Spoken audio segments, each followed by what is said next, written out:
welcome to another FaceHAMMER show where we are going to talk about the follow-on from, the Idoneth Deepkin. It's not been that long as we've done one on the Nurgle book, which is about 6 months down the road. Idoneth's obviously not been out as long, but I feel like I've had a year's worth of gaming out of this. So I've done 6 tournaments now with Idoneth. 3 of which have been team events and 3 of which have been singles. So I feel like I can kind of talk with a little bit of authority. You can drop the L plates now, can't you? I've definitely passed. Still not got the. Well, I have got a first, but it was at a 1-dayer. But so a couple podiums now. So I feel like I understand the book. And in this series, we basically do like a summary overview of where we think the army sits with competitive play after it's sort of been in the wild for a bit, and if there is any first impressions. This is the dust has settled, what's going on, and also to talk about like if there are any learning points or surprises from our review or from the community that hasn't been kind of realized on release, basically. So or things that were realized on release and then turned out to not be true, or maybe it was even more true when realized or whatever. So we'll attempt to keep this advice general, so even if you're watching this in a year's time, it's not going to be specifically meta dependent. It's not like they're great because they only beat Gargants and Gargants are everywhere or something like that. We'll be talking generally about that was so like 4 months ago. And character traits. I know I tried to pick a particularly polarizing one. They were polarizing. It's Nurgle now. Nurgle's the one. So don't say that, Russ. That's why I've got my special snowflake ticket here, so I can still feel a bit different while I play. I've never played the most used faction in my life. I don't like it. No, I think 50% of my games have been about Nurgle. If I actually added them up. Games have been with Nurgle. So stupid stat. Stats are good. They're useful. Yeah, I've played 100% of my games have been against Nurgle. I've only played 1 game. No. 50% of the time it's Nurgle every time. No. If you are if Nurgle are still hot whenever you're watching this, and if you've been struggling to beat them, Russ has quite a good record against them. I've lost once to Nurgle. That's a really interesting discussion. It's obviously going to come up a couple of times in this because that's one of the potentially hard matchups. Yeah. So let's talk about Idoneth strengths. Now, for me, their main strength is the flexibility of the combined arms. And when I say combined arms, I mean the sum of the units together are greater than them individually. So, for example, a unit of Reavers is great. A unit of Reavers with a turtle to get +2 to hit from Unleash Hell, +1 armor save, and a Soul Render to return the models is better than Reavers on their own. So there is so much synergy in the book, particularly around Namati, that you can really unlock the potential, and you kind of have to be effective. And when I say flexible, I mean because they have, and these are probably the next 3 really, long reach, which means they're effective distance from the enemy where they can do stuff is very long. So your enemy can't sit off and wait unpunished. No, which is helpful. So you've got movement 14 sharks, eels, king that can potentially run and charge, and you've also got 24-inch range shooting. So the threat range on the shooting is basically the table, whatever scenario you're in, whatever deployment you've used. And the board control is kind of similar to that because you have to play a little bit differently with Idoneth. So like with more traditional armies, you kind of need to make sure you're moving on to the objectives to get the board position. With Idoneth, you really don't want to be in a position where your enemy can get to you. You almost need to give up middle table objectives early to allow High Tide to roll round, and that's when you want to ride strike, kill their stuff off the objectives, it be dead, and then you not worry about a counter charge because they don't like losing a priority if you're in a bad position, do they? No, especially the priority outside of High Tide. Yeah. I tend to I have moved backwards in my first turn against Nurgle, actually, where I was deployed, they moved forward, and I was like, I hadn't changed the tide, so I was like, I don't want to be fighting in this turn. And I was going first in the second turn. If I was going, so if I go second in the second turn, then they a turn they can't get to me, so they blob forward. Then I've got the run charge, and then I've got the high tide coming, so I can kind of like dictate that. And when you're always playing around the tide like that. One of the first things you turn up to the table, and your first consideration is around that, and then you continue holding it heavily in mind, I guess. Yeah, you've got to your high tide turn is very important. If your opponent walks, they should, and they mostly will, if they're good, will walk away from you in high tide. They won't fight you in high tide. So you've got to be aggressive going into high tide. So if you're going at the bottom of 2, you know it's high tide, you just need to be getting into combat. The problem with that is that at that turn, you're not in high tide. So your Namati, generally I've got a Namati heavy force, so I'll take the 5-up ward ritual because I've got an Ishran hero. So that means that when I do that, they don't have a ward. So one of the synergies or things that I use to mitigate the fragility of the army is Lotan, because he can give them the 5-up ward in second turn, so I can be aggressive, and then it will flip into high tide, and they've still got a ward. And if I if I go first in turn 2, it will be in my opponent's turn 2 as well. And it dictates how you play the game. But basically, they can the army, right? They can dictate the game. Yeah. The issue, yeah, they do, and they are technical. And I sort of describe it as Warhammer on hard mode, and we'll talk more about that later. So really, the weakness is we talk about it is the high skill floor. It might sound arrogant for me to say that if I've been doing well with them, it's but that and resilience, right? If you're not resilient and you make a mistake, you get punished. If you are resilient and you make a mistake, you might not get punished. So it's just and I've put, so they're low resilience. They don't do a lot of mortal wounds unless you've gone down the eel route, which a lot of people don't. That will change dependent on meta, I think. They're also not that bad an option at all. No, they're not. People, including us, honestly, I think we were a bit more down on them than they deserve. They're unique in the army because they bring something nothing else does. So exactly. They don't. They've got a heavy price tag, but the eels are still good. Both types, resilient, punchy.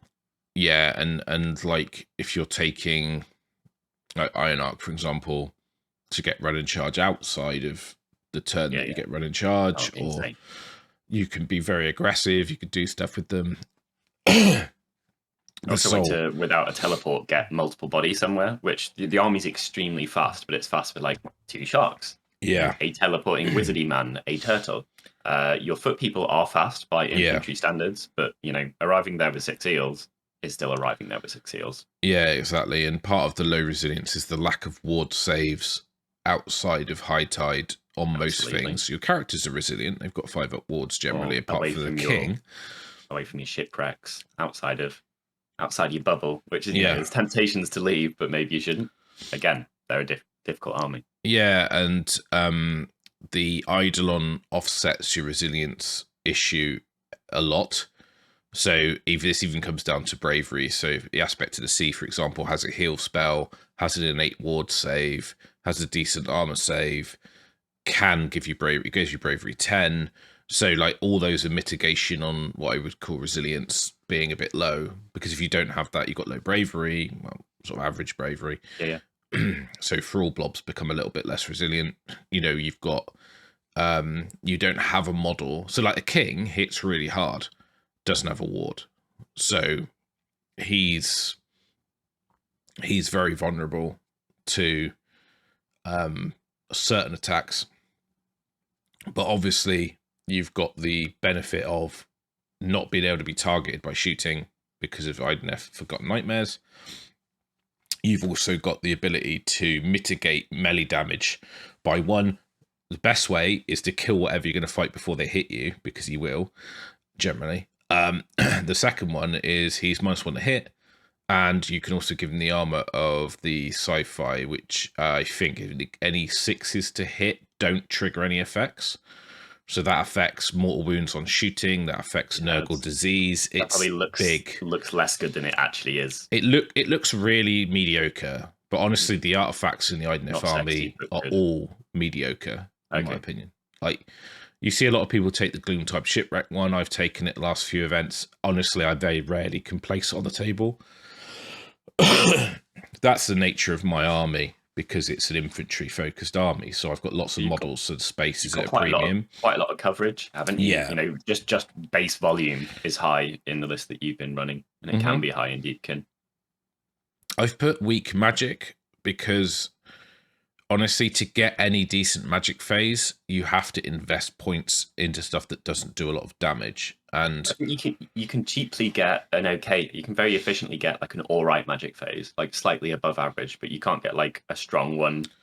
I would say that really. You might have one caster with one spell because you've got one Ishran, or you've put an arcane tome on someone, and the spells honestly are like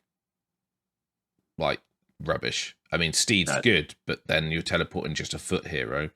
Yeah, you've got to have an Eidolon, which is a love-hate relationship. And if you take the Eidolon, it's 325 points, and yeah, you get to re-roll, and the anti-magic's better than the actual magic. I mean, he's got some good spells. Well, I mean, when you're playing an army that isn't resilient, I think that's you've got a higher reward or a harsher punishment if you don't take some type of magic resilience, because you don't want mortals coming through. You don't want units. And against Nurgle, you want a heal to get rid of disease. You want to put wounds back on. Emerald Life Swarm's a really good investment if you can afford it. You can reliably cast that, and it can float around and put wounds back on several units in a turn, because he heals when he casts. And I use him as basically a shield. He charges the enemy. He's a temptation for people, right? You put him into things that aren't too destructive. People under allocate to him, and then he zips away, heals, or they just chuck everything into him, and he might die, but you really don't give a shit. Yeah. Or he survives on 2 wounds, in which case, then you get to feel like the Nurgle player with the Great Unclean one that survived, or whatever. He's really good as well for mitigating certain units you don't want countercharging you outside of High Tide. So you can wait. You just go and pin him. You pin him in High Tide. No, you're not going to kill him because he's shit, honestly, in combat. And then he's there to just exist. And it's there to allow you to play on your own terms, which is what you have to enable as a Deepkin player, right? You've got to be playing the game on your terms, bullying your opponent, pressuring them, and not letting them have free reign. Yeah, and really the biggest weakness, because of the lack of wound count, resilience, and it sounds stupid because I've played people and they've gone, oh, your army's just so tough, because I've leaned into +1 armor safe in a turtle, 5-up ward in High Tide, Lotan to give me a 5-up ward in another turn, Morphan to return 3+D3 models, bravery 10, so like people, the turtle's resilient, the Eidolon's resilient. And when your opponents have allowed the game to all happen in this little hole in the center, and you're like, and I've positioned and played my army to a point, and I've shot off the things that are a problem, or that are going to be outside the bubble. Yeah, like, I don't like that. That's your fast, scary thing. I'm gonna kill it, and now my army's not worried. Yeah, and I find I do a lot of bluffing in my shooting phase, so and my battle tactics. So I'll pick battle tactics which aren't really what I want to be doing with my shooting. Normally, like kill a battle line or something like that, and then people will all out defense the wrong unit, and then you just switch your shooting that you're genuinely scared about. Yeah, I've done it with Nurgle a lot. Because as soon as the Great Unclean one doesn't have a Mystic Shield, doesn't have Best Day Ever on it, you're like, he's going to die. I'm going to shoot him with everything, he's going to die. Because I don't care that you're -1 to hit, because my Reavers are +1 to hit, because my turtles floated within range, or you're within 9. And I'm just going to literally throw dice at you until you die. This is another huge strength of the army, which is why MSU I guess we can chat about that at some point. Why MSU I think is really strong with it is that you've got, like, let's say a typical army is going to have like 4 or 5 sources of fairly high quality shooting without it being too much of a struggle. Turtle's amazing. You know, it's like a gun battery. It's just a force multiplier, the turtle. Yeah, I mean, like in terms of the shooting, you can be like, I shoot with the turtle first. All right, it's got 6 wounds left. I shoot with this shark. I shoot with those 2 sharks. Okay, it's exactly dead. Now go on to the next one. Like you're in a position where you can be extremely flexible with your shooting. You probably won't over allocate, and your risk of leaving something alive on 1 wound is quite low because okay, this one, then this one, and this one, and this one. Well, you say that. I've done it. Hey, you're still recovering from your game against Gabe. Yeah, still feel like I was done out. It happened when I played Johnson at the same event. He picked Kill a Battle Line and left a beast alive on 2 wounds. It happens all the time. Yeah, but after saves, just on 4 units in the same game was like, and it wasn't like I was under allocated. I shot literally my whole army into it. So anyway, so play style. I call them, like, and people who play like MMOs and things like that will know this term, glass cannon, which basically means the damage output's great, but it can't take a punch in the face. Gotta use the length of your arms, right? Yeah, you got like that. You hold your opponent as far away as possible, and then you go in on your turns when it makes sense. Yeah, and I've put surgical and precise. You need to be really knowing what you need to eliminate and combining your arms together to get rid of it. You've got the movement to dictate the game state, and especially like when you get into 4, if you win the turn, if you not flip the tides, I flip the tides a lot.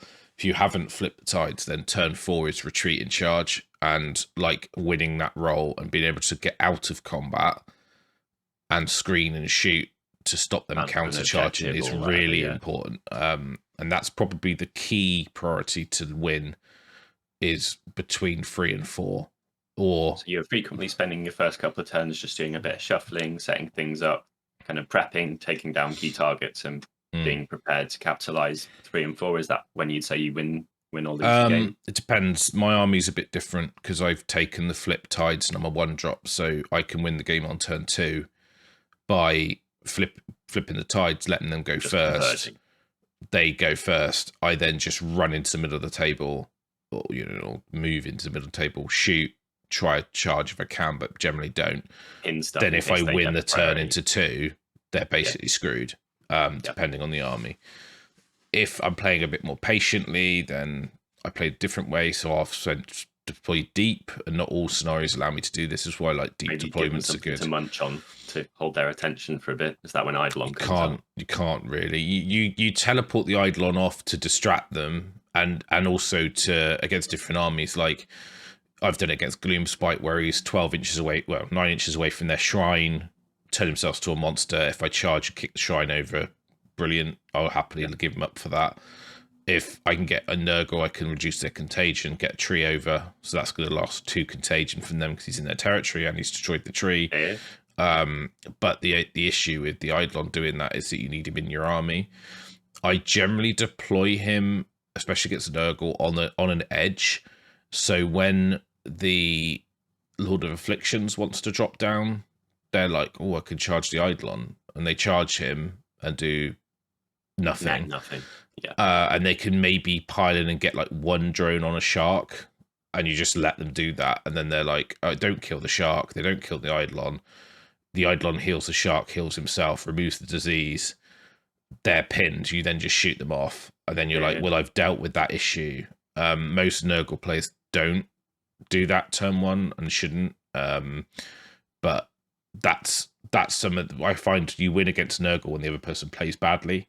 You're giving your opponent as many options to make mistakes as possible. Yeah. So in that, are they beginner friendly? Not really. Very unforgiving, high skill floor. Not just a wave of eels anymore, is it? And no. Trusting him more. But to be honest, even the eel spam charge list, I don't think was beginner friendly, because I think most people played it incorrectly. Yeah. I remember playing an event, a team event, and I was playing against Idoneth, and he had multiple units, and he almost like patiently waited and sent one in at a time, and was playing objectives rather than I come on the edges turn 1 and try and charge everything and try and do all my mortal wounds in one turn. Because basically if you go first and you do that, you're giving up the double. It's just bad. It's not good because you've got the movement. You don't need to. You don't need to do that. You've got the speed plus 1 to charge. As well, they used to be 16. Yeah, but I mean 16 with a reroll charge. Yeah, and if you're Ironarch, basically what you can do now is you can run and charge, and you can use the ritual to give you +1 in that tide. So you're like literally you're on like +2 to charge, +1 to run, 14 inches run and charge. You can basically get wherever you want. And the eels, they're not, I wouldn't say they're like massively pokey, but when they're combined with the king, or you've Tsunami or Terrored a unit down with the Eidolon. So the way that I would use them is with an Aspect to the Sea. So he would teleport, reduce the target's armor save by 1, 2, or 3. Then you know that's happened. Then you're like, right now the eels could go kill it. So, because it's only in melee. And I find the issue with my list is I don't have enough sharks to do that, and my thralls are slow. In bunny quotes. Yeah. Well, it's comparative slowness, right? If some of your army can move 16, even 8 inches is going to feel slow. So that's a sort of overview of how I'm finding the Deepkin. So perceived power on release, I think there was a lot of people who said they were like okay, but not like, it was like there wasn't anything in the book you were like, that's amazing, like that's the best thing. People didn't see something that outputs 17 mortal wounds on a charge, therefore they don't think it's strong. Yeah, and I've put this note here. I don't really look at win rate as a stat, but I know people do. I think the win rate for Idoneth will look average due to the skill floor. So the more people playing Idoneth who aren't particularly experienced or doing well will lose more games than they probably would if they played a different army. Nurgle, Gargants from the release, something armored, because they're not forgiving.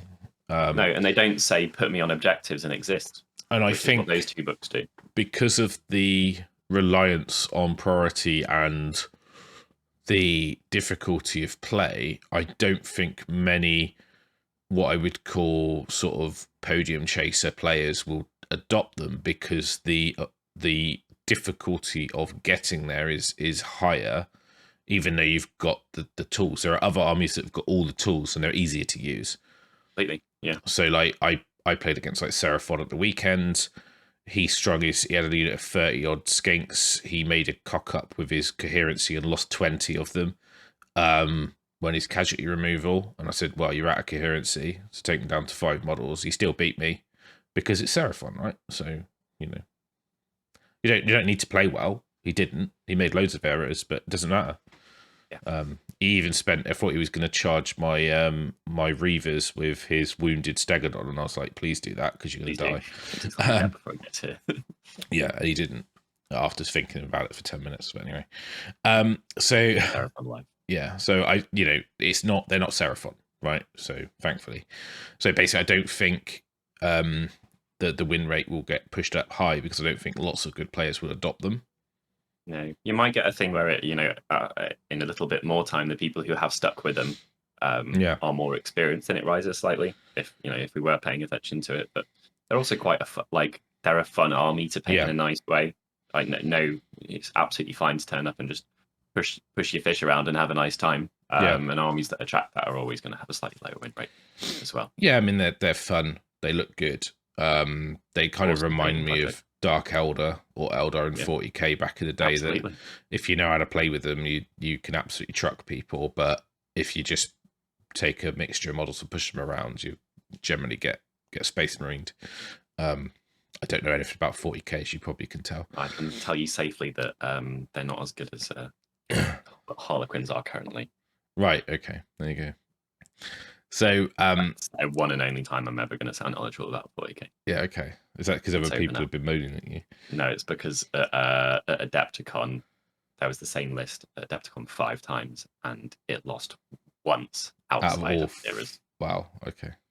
So that's out of out of all of the games for those 5 people taking the same army. Oh, I'm so glad AOS isn't like that. Yeah, me too, right? So wherever we are, it could be a lot worse.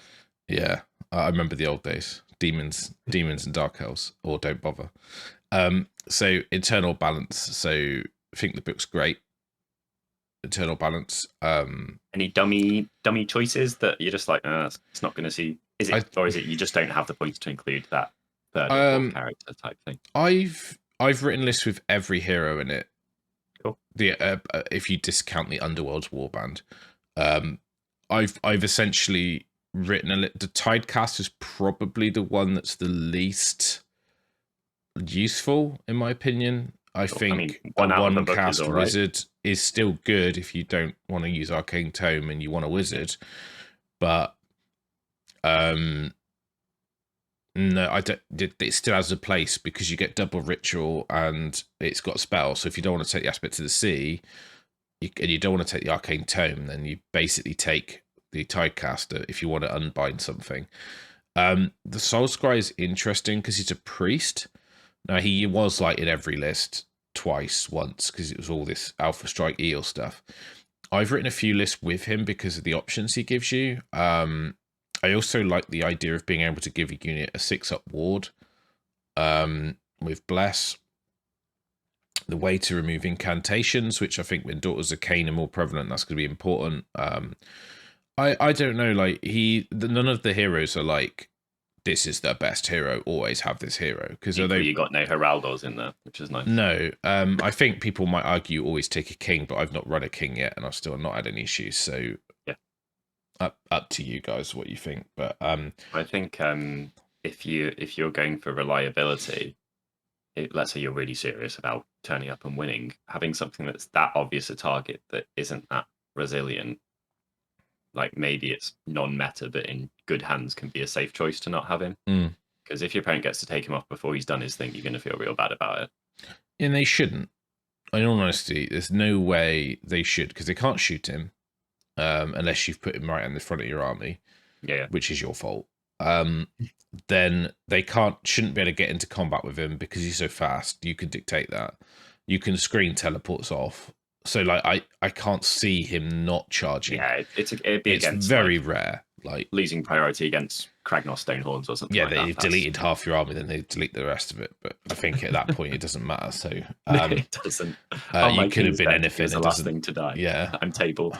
I think the issue I have with the king is that he charges something, then he dies. Mullers it and dies. Yeah. He's good. Don't get me wrong.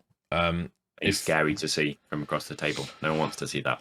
No, and I'm going to run a king with the eels in my list with the Aspect to the Sea, and my other hero, I think's the Soul Scryer in my list. Is it worth covering the TM king build at this point? Because there is one, right? If you're going for the tin opener.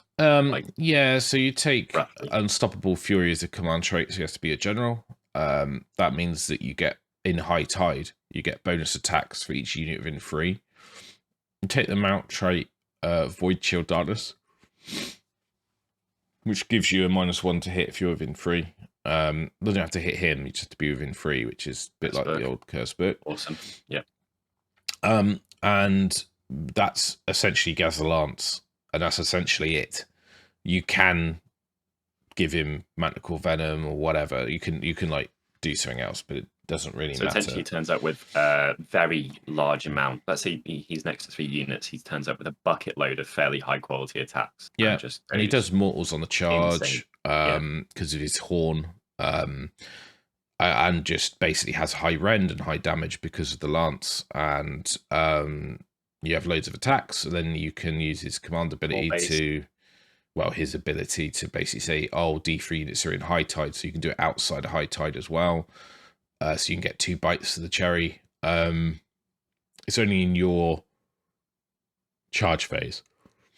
Yeah. So, for example, how we were talking then, as I said about you can charge in turn 2 with your tide, but you can make them count as High Tide in the combat phase. D3 units, so him and an eel unit if you don't roll a 1 or 2, and then you get all the bonuses, and then it is high tide. So then you're into the next turn. And if you win that turn 2 to 3 and you've deleted what you've charged, you almost get double charge. Yeah. I don't think enough people are running Domhain, which is the enclave which gives you that if you kill something with Namati and you can then charge again. Such a powerful ability. Which is like very strong. Without spending a CP? Or... Yeah, it's no CP. It's just if you go first in the battle round. I think if you go first in the battle round and you kill something in melee. Bonus. Yeah. So good. So like if you're running a Thrall heavy list, it's tempting, but Morfan's good as well. So like I think the only one that people don't run is Brime Dark because it's poo. But most of the other enclaves, I think 5 out of the 6 are viable. So then internal balance is great. There's a lot of lists within, also like by definition, there's enough. There's not a huge amount of war scrolls, but there's a lot of variety in the war scrolls. Yeah, they've got a bit of everything. Yeah, you could do full infantry if you wanted. It's actually really scary. You could do full sharks. I've faced it. It's definitely scary. Mixed arms, which Russ has been doing, a bit more defensive, a bit more standoffy. There's loads of different ways you can go with it, and all of them are viable, played well, and constructed well. You've essentially got infantry combat, infantry shooting. You've got cavalry, offensive, cavalry defensive, monstrous cavalry, which are the sharks. Then you've got the turtle. So although you've not got that many units, you've literally got.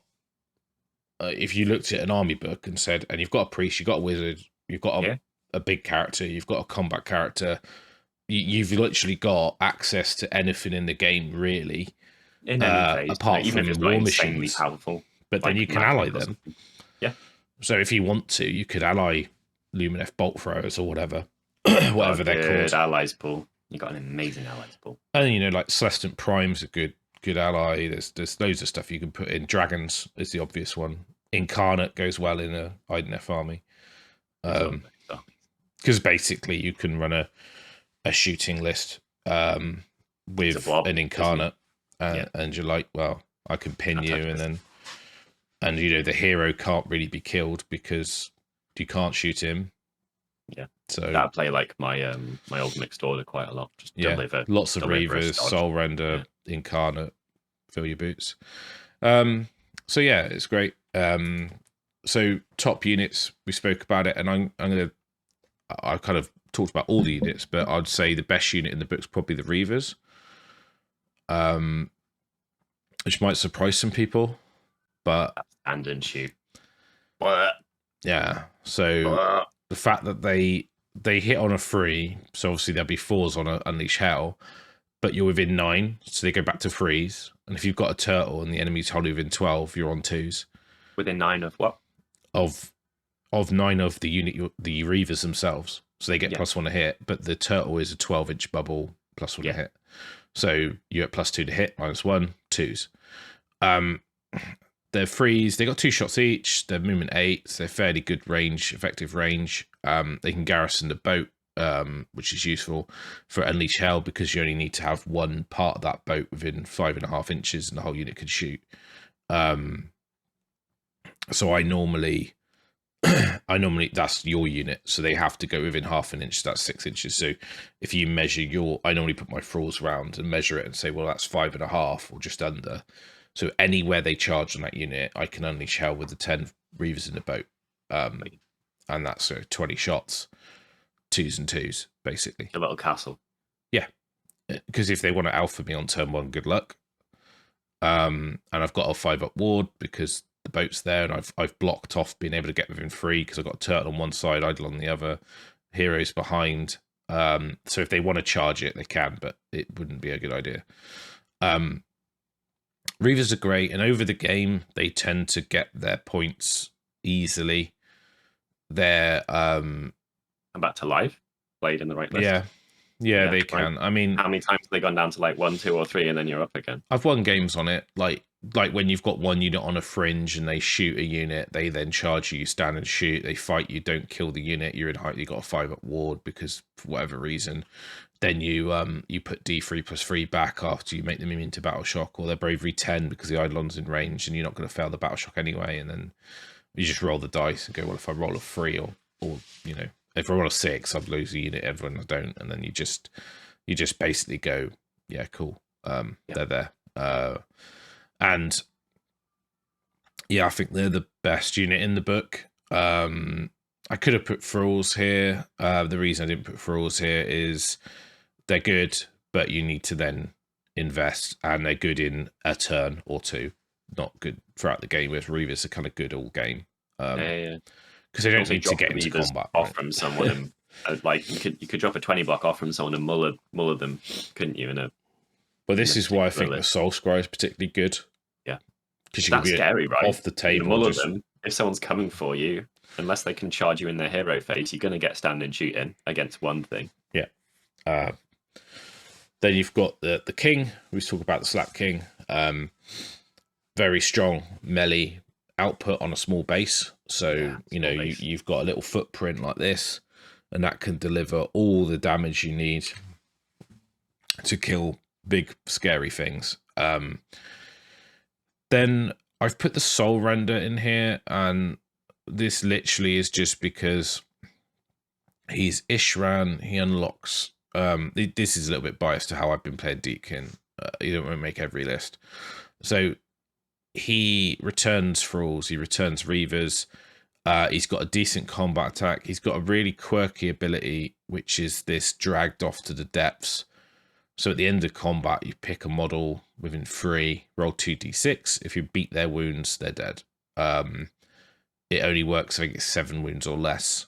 So if anything's got more than that, you can't do it. But you can kill characters with that.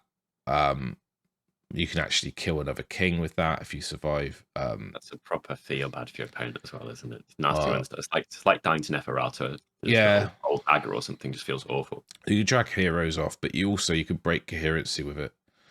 So if you're particularly, if you're particularly like clever, he can be just behind the unit, pile in, or you can charge him in because he's quite tough and he does quite a bit of damage anyway.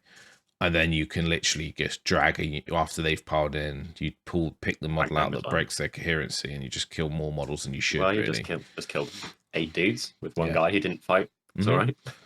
Yeah, he's pretty cool. It's a very niche ability, but it does work sometimes. I find that his ability to return models gives you sustain, and he's Ishran, so he unlocks rituals. He's a tanky-ish hero. He can have the teachings of Tuscoli to flip the tides because he's not named. He can have an arcane tome if you want. So he's a very good toolbox character if you want to. Yeah, so he's great. Lotan, I've put him in here because he's got an AoE wound bubble. Now, that's all Idoneth hold within 12 get +1 to wound. Even in other lists, he's great because you can teleport him with Steed of Tides. So if you're running him and a Tidecaster, the Tidecaster can teleport him where you're going to attack with your eels, etc. They can rush in. He unlocks a battle tactic as well, which is Ishran Defiance on some missions, which is good. I think his ability to give you a ritual, especially on thralls, is amazing because it allows you to play aggressive turn 2 and say, well, actually, I'm going to give them a 5-up ward now, or I can give them a 5-up ward outside of in High Tide, mitigating that if you lose the roll into turn 4 when High Tide drops, because it lasts to your next hero phase. Yeah. So sometimes if I know I'm going first or even second, and I might win the roll and it just drops straight away, but I'd rather have the 5-up ward just in case. Give it away, yes, right? That's the other thing. Like you win the roll and you're like, well, that's a bit painful, but it's a lot less painful. And then I'm in an awesome position. And with my army in scenario play, if I got High Tide in 2, I can give away the 3rd turn and then burn the right objective, depending on what I'm facing. So, which is nasty in your army because you can definitely get to whatever objective you like, and your opponent might not be able to. That could just be game over, right? I guess that's happened to you before. Very rarely it comes up. I mean, I think I played against Nurgle and I had the option. I didn't burn because I thought, well, he's still got the option to go after one of these objectives, and if he fully commits to one, I can flip to the other. Yeah. Whereas if I burn one of them, then he could just go to the one that I haven't. That's some good insight, actually. You're in a better position to reach anywhere you like, therefore. Because he basically it's the one where you got the 2 prime and the 2 non-diagonal. And and he had a lot of models in the middle, and I was like, well, if I burn this one, he's going to go that way. If I burn that one, he's going to go that way. So if I leave them both on, he might split up, or he might just go to one and I go to the other, which is what happened. But anyway, so yeah, so Lotan's a very good toolbox character. Now I've put here Sharks, Thralls, and Turtle with a star. Now they're all really good units. But they almost need to be, I mean, Sharks maybe not so much, but Sharks need to be running a 2, I think, or more to be good. So they're quite pricey for how many wounds you get. I mean, their unit needs to be, or you need that many on the table? The unit, because you want the champion. Yeah. So I don't think the Bloodthirsty Shiver is very good. I'd rather run like 3 units of 2, or rather than 1 Bloodthirsty Shiver and 3 singles, or a 3 and 3 singles. Champion makes a big difference there on Leash Hell. Well, it's not the Unleash Hell, it's in melee. So, is it melee? Yeah, I think so. So but it's the fact that your bites are hitting on 2s, because it's not him, it's the model. So the alpha gets plus 1 on everything. So like 2s to hit with everything. So it's command point efficiency.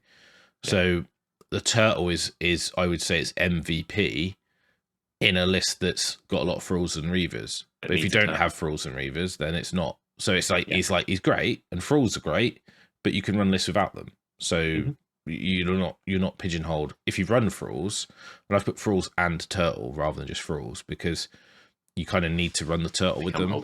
But then your army's very much infantry focused, and then everything stock raises and falls depending on what is in your list. You know, what enclave, what hero, what battle line unit you're taking, what the meta is. So yeah, exactly. And the Turtle, what I find the best thing about the Turtle is because you get this +1 hit bubble, you get this +1 armor save bubble. They're command points, right? So that's a command point ability, and it allows you to double stack the save. So you can go like, oh, you're in range of the Turtle, and I'm going to give them +1 save. So you're mitigating Rend. Mystic Shield, that's another one. So you can really mitigate Rend, and your base saves aren't great. I mean, like apart from the Turtle. So like the Turtle doesn't buff itself. So you could say like Sharks are a 4-up save, but you can get them to a 3-up even against Rend 2. So that's pretty good. No ward save on there, but you know, that's neither here nor there. But the Turtle is just, he's 500 points, it's a lot. He shoots, he fights well, he's a monster for battle tactics, and the impact he can have against the mirror or armies with lots of no mortal wound Ren shooting, like Ren 1 shooting like KO and stuff like that. He's just great because literally just they've got to shoot him and they just can't hurt it. Nice to get a roar in there sometimes as well, stuff like that, right? Yeah, roars are important. And that's why I quite like doing with the Eidolon, turn him into a monster and charge, and then using the heroic action to, the monster's rampage to roar or do something similar. So the Turtle is like a force multiplier. But he's just taking a quarter of your force, so you're paying for it. Yeah, but he's that good. I think that's I would say it's just that it is that good. But if you don't run Thralls, do you take the Turtle? Probably not. Do you think it's fair to say that when changing things in a Deepkin list, you need to give it maybe more games than you would in other lists to work out? Oh, 100%. Right? Yeah. Stuff's quite close. It's less obvious. It took me a couple tournaments to really understand how to use the aspect of the sea. And I'm sure that I haven't used eels yet. Disclaimer. I know that I spoke to Mike about it when he took the list to Carnage, and he said that they were good, but he's probably going to drop them. But I don't think one event is enough to understand. I've played games and wished that I had a unit of eels and a king, but then if I do that, I'm probably dropping the Turtle, one of my foot heroes. Yeah. Therefore, my Thralls become not really very good. So feels a lot like my Nurgle debate, where I'm fairly certain I'm going to end up going right back to the very first list that I took for them.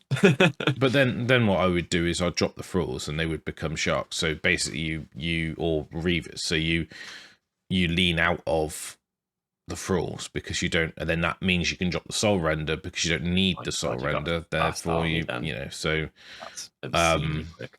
So I haven't put eels in here purely because the uptake's not high. It'd be a bit disingenuous for me to say they're a top unit and I've never ran them. I don't think they are because they're price tag. And they're like, even more so than the rest of the book, I think they're so tempting that they're going to be harder for people to get more out of, right? Because their movement and their threat that's really gonna, people can, I could charge him, and then they're gonna make a mistake and feel bad when they lose them. I think the only issue with the eels is that the sharks almost do similar damage, but they also have range, and they're the same speed. So actually, that's monsters, right? No, they're not monsters. Are they not monsters? No, sharks aren't they? They're just like chunky models, but yeah, they're so I don't know whether if they were, they would be the go-to because of the battle tactics. But yeah, I think people will run. I think you're probably better off running sharks over eels, but then eels deliver a lot in a small footprint, and they do have mortal wounds, so you get something. I think the problem is they're 35 points more expensive. And there are 6 if you take a big unit. Yeah, it's not a problem for coherency because of the bases, because they're on little cavalry. I just mean if they were a 5, you could. But they're on like tiny little cavalry bases, so you can easily stay in coherency. The sharks actually have a 3-inch coherency as well, which is weird, but it's useful. So yeah, I mean, I've put a question mark because depends on your list, depends on your enclave. But they're the best. Internal balance, though. Yeah, I think they're the best units for your mainstay of your damage. Either thralls with a turtle or sharks. So, but I think I've seen lists which are just reavers. I played against one.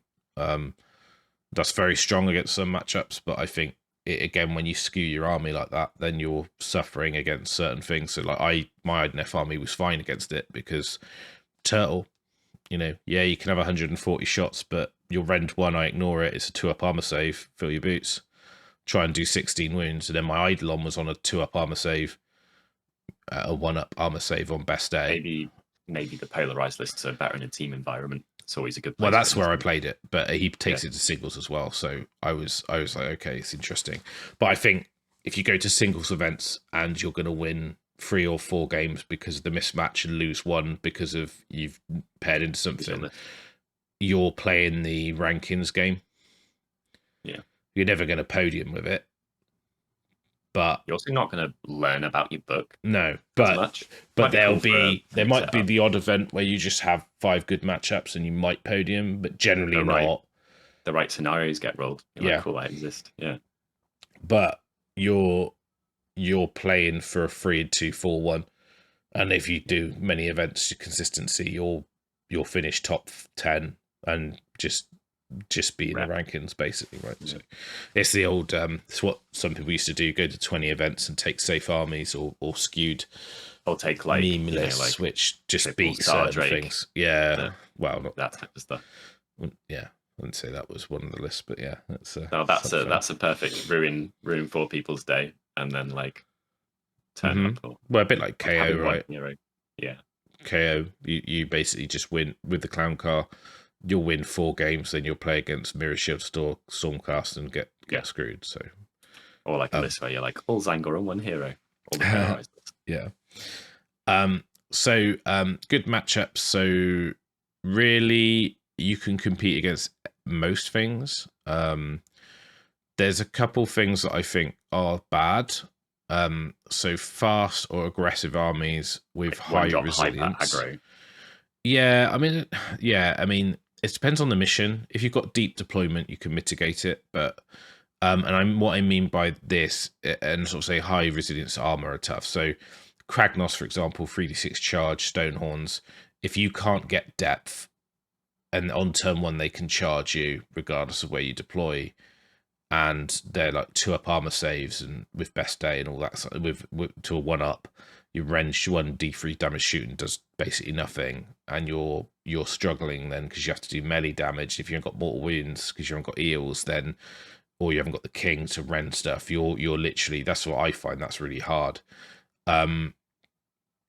You also, I find this is the issue with the army, and really the way to really fuck with Deepkin is to have an option to be aggressive, like Drowned Men pre-game move or Lord of Afflictions in the Sky, and it forces the Deepkin player, if they've got the tide flip, to flip the tides, because if you do rush them, they need to be on high tide turn 2, but then you don't. You deploy like you're going to rush, and then you back off. You wait for the tide to drop, then you go in, and that's a patient play, and it's hard because all the time you're doing that, they're shooting you, being peppered, yeah. And most armies can't weather that, whereas Nurgle can because of the healing and the wards. So basically, you're very easily able to go where you can shoot me. I don't care. You're not going to wipe stuff out, really. You might, it's like Nurgle or Slaves to Darkness with like decent armor saves, or like Archon's a nightmare. So yeah, and if the scenario is multiple spread objectives with deep or long deployments, it's good. So like the Vice is a bit of a weird one because it's long, deep deployment, but against some armies it's bad because if they've got like Archeon, for example, you're just losing that. Most armies will lose to Archeon in the Vice, but like anything that's got a 2-up armor save that can exist or can get to a 0-up rerolling ones in the middle of the table, you're basically like, well, I can't really kill that, and it's going to kill whatever it touches.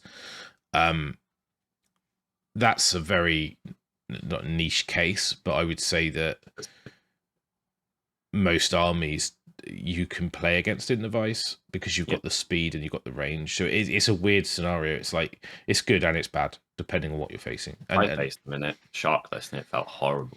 Oh, it's great against Nurgle because literally you've got way more depth and you've got more turns before they can even capture objectives. So the issue with Nurgle is when like objectives are in the middle and they're on them, you're not scoring and your units aren't numerous enough and you have to get close to score. Whereas in that scenario, you don't need to get close until like turn 4, so you can literally just be shooting. And you can even threaten a Plague Bearer 20 blob. Oh, I've deleted it loads of times. Like it's not hard. Like you just shoot everything in.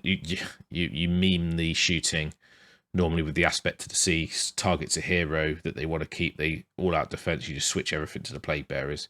Go straight through to ward saves. So you're on like, I mean, you might just want to hit. But and need a couple of sharks to hoover it up, and if you lose them while they're pinning your opponents on. Well, I normally just shut the thralls in if I can. Yeah. Like, because they'll outgrind Plague Bearers. So they've got a 5-up ward too, and they come back to life. So yeah, if they can get there, they're properly scary. Yeah. So it's I mean, like the Plague Bearer blob's not, to me, it's not a high priority target because it's too slow. It doesn't unless they auto 6 run it on turn 1 into the middle of the table, which is what most people should do. If they stand on their back objective, I'm like, yeah, whatever, you're not in the game, so I don't need to care. And that's the thing about Nurgle. You can kind of like, because their effective threat range is so low, what's going to be a factor in the next turn or two. Move even with a 6, then a move, then a charge adds up to less than your 24-inch shooting, or like only just about reaches it at a maximum charge. It's like a 10-inch charge or something stupid for a Plague Bearer unit. So yeah, it's fine. So anyway, so that's kind of the good stuff. So summary then. I think, and then we talked about this little skill graph when we did our Nurgle show. So you've got your average line, which is this line here, which is just assuming that skill and power are equal. Yeah, so let's say like either skill level or reps in. So, how well you're playing with your army due to experience with other armies or experience with this army. And that's what we mean by the skill. It's the skill with the army, not necessarily the skill of the player. So that might come from being a good experienced player with a few reps, or someone who's played nothing but Deepkin for a year or whatever, So you get your so for way I sort of describe this is that if you're low sort of beginner with the army or low skill, you're gonna perform probably worse. Just got to grind for a bit, right? Deepkin than if you were playing, and it doesn't mean like, oh, you're going to win less games and you lose more games than you win. It means if you were playing Nurgle, you would probably you would win more games with that list than this list. I mean, you might win the same, but you know what I'm trying to say. So yeah, absolutely. Nurgle is easier to outperform the average than with Deepkin. I'm not saying it won't happen. Well, let's put it this way: if you make a mistake and your unit dies, you can't then make up for that in future turns. No. Whereas if you make a mistake with Nurgle, frequently your unit won't die, and then you have an opportunity to make up for your mistake. And I've kind of put this arbitrary value that if you're sort of above middle skill or middle reps, you'll sort of like balance out as like a normal list, but then it upticks quite severe at the end. Like you get like a reward for putting the effort in. Got a high enough level or enough reps in to be able to mitigate unlucky probability rolls in the game and stuff like that, or losing every priority or something. Yeah. But that takes quite a lot of practice. And I think you'll be able to go 4-1 most events, or 3-2 if you're very experienced with the army and you've got a good list and you just play well. Not always going to happen, but so I'm basically saying that I think that probably not S tier, but they're probably A tier, the book. Yeah, we'll be able to adapt to any meta as well, because the flexibility and the raw goods that's in there. Well, that's the good bit, as we said, they're flexible and meta relevant because you can adapt. You've got allies because they're order, right? So you've already got ways to mitigate things. Probably good allies pool. But you've actually got within the book one of each unit type. So if there's any like shift in, oh, it's monsters now, but what's the future? You've got access to basically cavalry, infantry, shooting, so whatever's good, you're going to have it.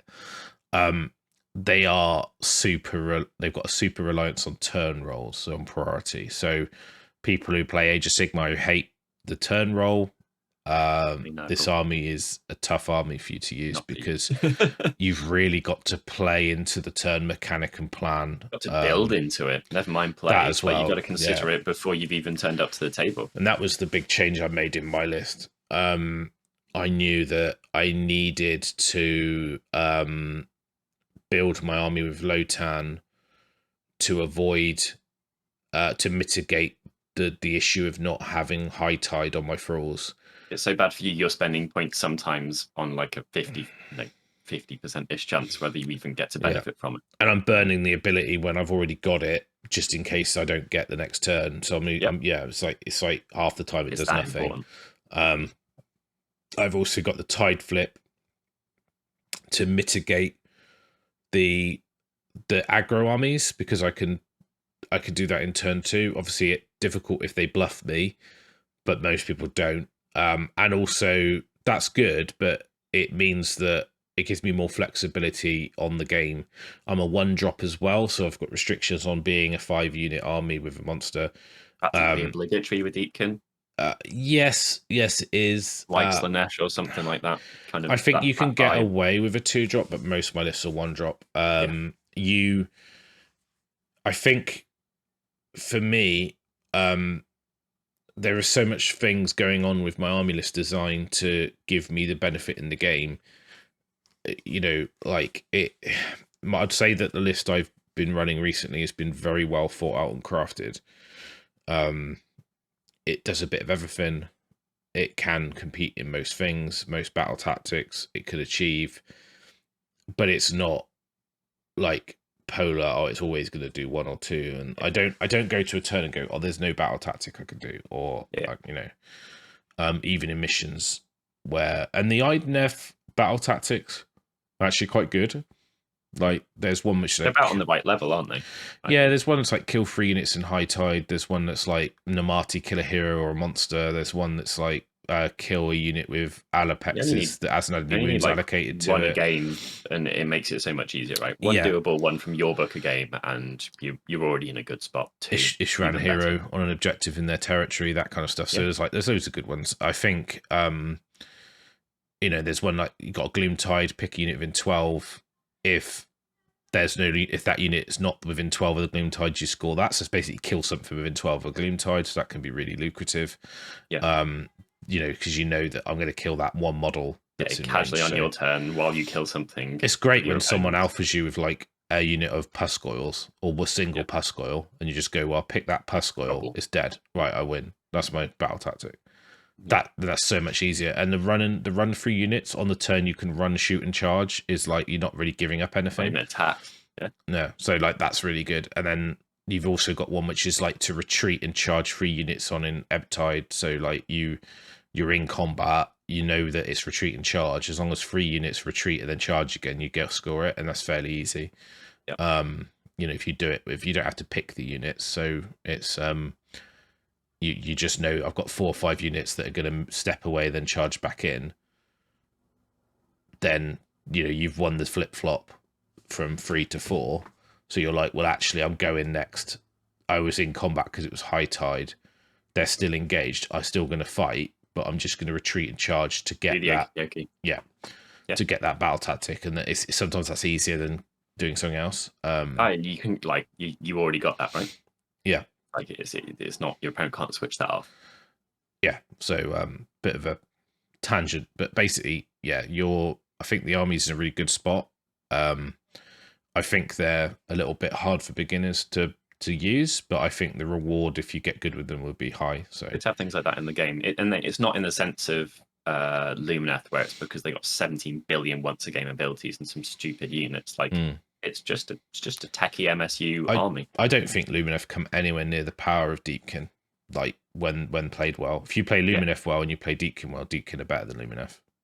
I just don't think Lumineth are that good. I just think they're disruptive in what they can do in the game to some armies. Especially if someone's not taking 80 Sentinels or. Well, I think that's the only problem. That's the only things you see. It's like Foxes or 80 Sentinels. Like you don't see, or like Wardens and Techless, or you just don't see balanced lists. Oh, I'd love to. Like, I would be so excited to turn up and play against one. I'd be like, brilliant. Like, we've got a game. You've got some combat stuff. You got this. You got that. I played against a mixed arms Techless one recently. It was a super enjoyable game, actually. Yeah, Techless still feels a bit ridiculous, but in that context, it was fine. Because you'd think that like if you could run a mixed arms Lumineth army, and it would be as effective as a Deepkin army with good play, which is I think where they need to sit. It would be really good, but they don't feel like. I think Deepkin kind of feel a little bit dark elfy, like Sea Raiders, whereas like Lumineth don't feel like high elves to me. No, they don't. They don't feel like martial prowess, do they? No, they just feel they're just like there are some stuff in there that's a bit busted, which breaks the game mechanics, and those things are. To not see the cowls and stuff as well. Yeah, and I think with Lumineth they're a bit of a weird spot because they're almost like they needed to fix those things, and if they get fixed, the army just doesn't do enough. The innate rules are just bad on a lot of the stuff. And the problem is that people hate them. Like they just don't like playing against them because got an awful rep. Because Foxes and Techless and Sentinels, right? So those 3 things, they just make the game a misery to play. Like if you give someone options that dumb, like, and it's it's not no slight on the play. You open a book and you're like, well, that's good. But yes, it is. So you're going to take it, aren't you? If I was super passionate about Lumineth, I would be really annoyed at the moment because I wouldn't be able to play the army without A, being moaned at, or B, be competitive, and I just don't. We got some nice messages from people who said that they turned up to garage games and they used our comp that we put on them, and their opponents were like, "Oh, cool, that like they got less moans," which is what I got when I turned up with a different Nurgle list. 5 out of 5 games for my last event. Like people appreciate you taking the not stupid version, and that's one of the things I like about playing my Deepkin is nobody's whinged about my army composition. No. A lot of people have been super complimentary actually about how it looks like it looks like a proper martial army. It's got the heights, it's got different units. Anyway, Deepkin, my opinion, are great. They are tough to learn. I describe it as Warhammer on hard mode. It's a bit like those champions in League of Legends that if you're very good with them, they become extremely competitive. But if you're not very good with them, then then you'll underperform, and your team will be like, "Why you're shit? Why are you doing that?" So, yeah. If anyone's struggling with their Deepkin, they can always pop questions down below. If you've got to this point, like put your list below as well, because there's a proper variety. Like put your list below and say what you like about it or something like that. We can put your list that you've been running or a couple of them in the description of this video or something, can't we? Yeah, I mean, I've got a list tech on my original list, and I'll probably do a follow-up once I've written my EO list. So I'll probably take it to Carnage. So we've got a Discord, which is up on the top of the screen. There's a link in the show notes. If you click on that and join the Discord, and then just ping me a message on there, I'm happy to chat. So there's an order section for chatting order stuff. I check it sort of fairly regularly. I'm not on it all the time, but yeah. So just give me a poke on there as well if you want to have a bit more back and forth. Yeah. So I think that's probably everything to do with Deepkin, the aftermath. I don't know if that's useful for people, but I feel like I've had enough. Like the format, guys. Like if you're ready to nerd out on Deepkin, this should have been perfect. And if you think we've missed anything, just let us know. Like, if something's useful, we can copy and paste it into the pinned comment. And then if there's any insight or key areas that we somehow skipped over. Yeah, and I will caveat this, that my experience with the Deepkin army has been very centered around the similar list. So I've taken the same enclave, I've taken a Thrall heavy list, I've taken basically just variants of the same army. So I am talking from my experience with that, but also talking to people who use other things and my musings. So it may be a little bit skewed. Because of that. You've written every list, even if you've not played every list, right? At this point. Yeah, exactly. I don't know how the all shark list plays. I know that Maudsley used it, and I faced it. He was solid.